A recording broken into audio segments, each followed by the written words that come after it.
Jeigu jūs turite štai tokį puikų tvenkinį, ar jisai gali būti didesnis arba mažesnis, jums šią vasarą tikriausiai būtinai reikia pasisodinti vandens lelijų. O kaip šį darbą padaryti, mums pasakoja gerai žinomas Lietuvoje augalų įvairiausių augalų sodui, daržui ir aplinkai augintojas ponas Matulionis. Tai sakykit pirmiausia, kokios būna vandens lelijos, kokios būna vandens lelijų rūšys, kokios būna spalvos, ką jūs galite žmonėms patarti? Visų pirma, vandens lelijos tai yra nimfų gėlės.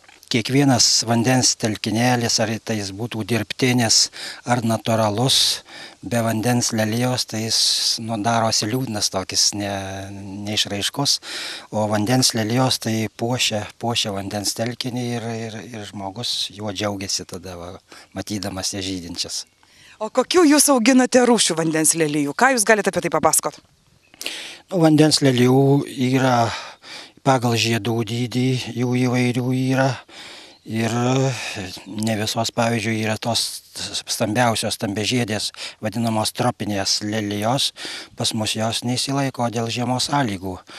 O auginti galima mūsų sąlygom tik tas, kurios puikiausiai žiemoja atvirame vandens telkinyje arba baseinėlį gali įsižiemavoti nesunkiai, o tai tokios mūsų sąlygom tinkamos. Tai iš tokių irgi jų yra ir įvairių spalvų.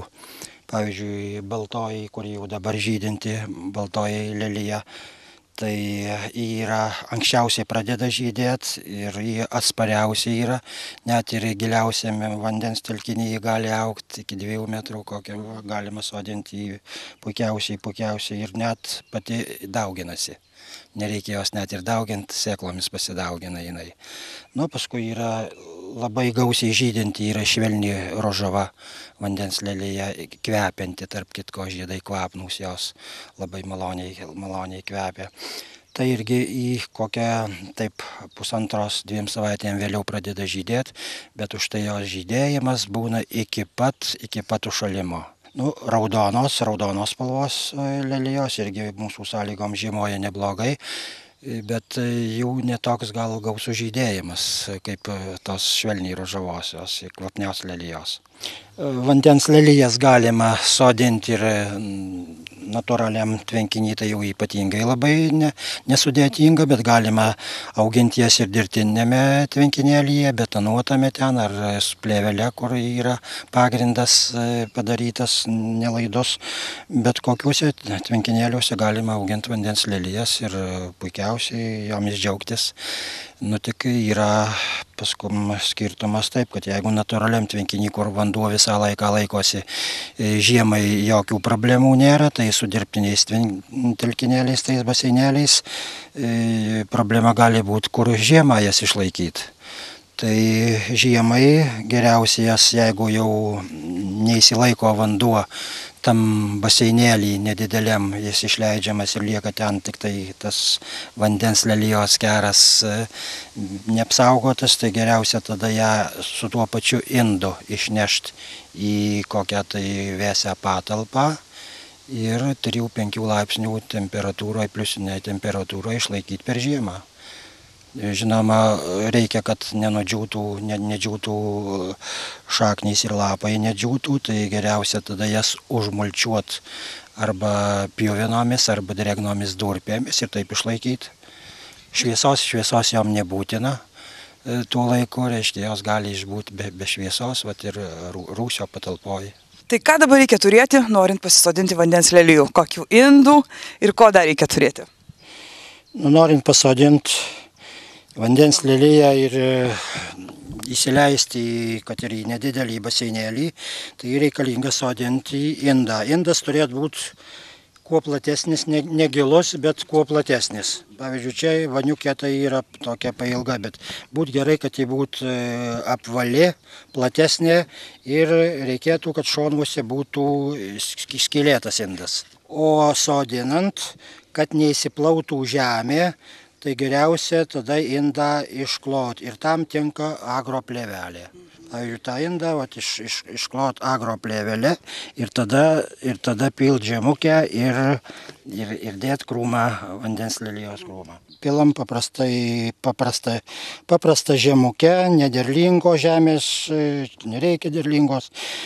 Apipilam šaknis iki šaknies kaklelio ir ant viršaus užpilame stambaus žvyro arba akmenėlių, kad nekeltų vandens lelijos ir nesiplautų žemės tas paviršius, kadangi jį bus pastoviai vandenyje.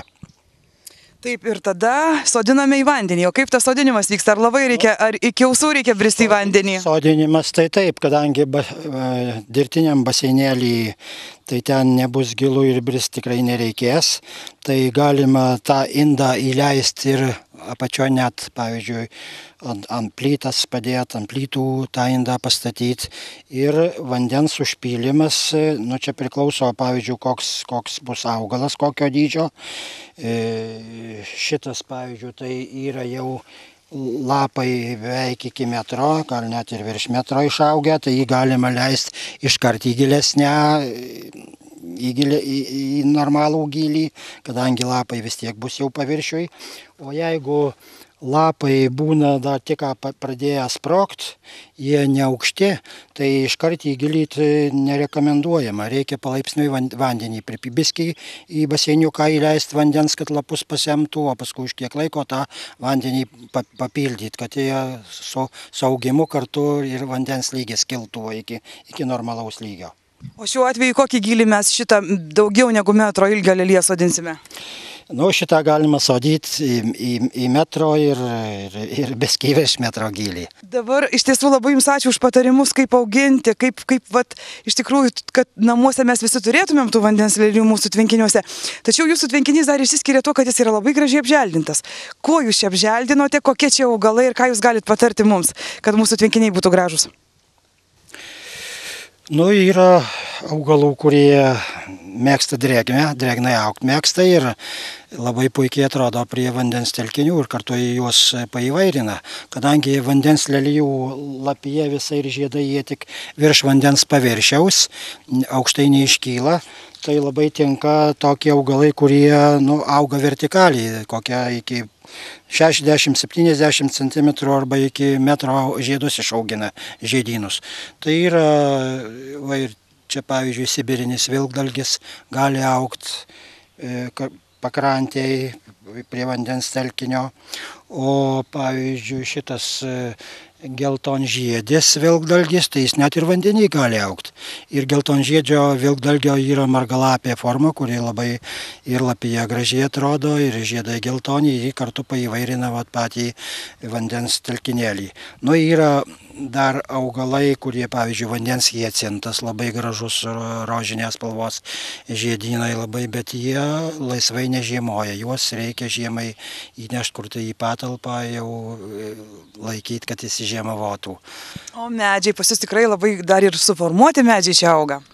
Tai medžių formuoti visus medžius galima ir pasidaryti taip, kaip pageidauja žmogus. Ar jis rutulio formos bus, ar jis kokios kitos formos, tai kiekvieną medį galima formuoti, galima įsaugyti. Ten tai yra, pavyzdžiui, paprastas alksnis.